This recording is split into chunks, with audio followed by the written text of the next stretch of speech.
সিজদা তো অনেক দিছি, সুবহান রাব্বিয়াল আলাও বলছি অনেকবার, কিন্তু কখনো তো বুঝার চেষ্টা করি নেই সুবহান রাব্বিয়াল আলাও যে রবের প্রশংসা, সুবহান রাব্বিয়াল আযীমও সেই রবের প্রশংসা। রুকুই কেন আমাদেরকে আজিম বলতে হয়, সিজদায় কেন বলতে হয় আলা?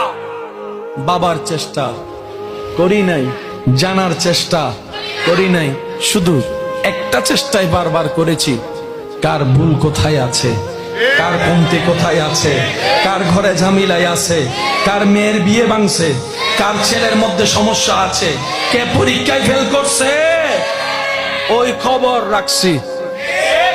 আফসোস আমার জন্য, আমাদের জন্য নিজের খবর রাখতে জানি নাই।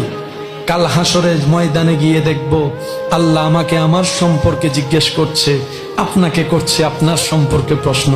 এবার সেই দিন ভাববো আজীবন অন্যের বিষয় খেয়াল রাখতে রাখতে নিজের খাতার মধ্যে অন্যের নাম লিখতে লিখতে, জীবনী লিখতে লিখতে খাতা ফিল আপ করলাম, এখন আয়সা বলে যে তোর জীবনী দে, নিজের জীবনী তো লেখিই নাই।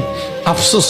সেজন্য আল্লাহ তাআলা কোরআনে বলে ওয়াইলুল্লি কুল্লি হুমাজাতিল লুমাজা।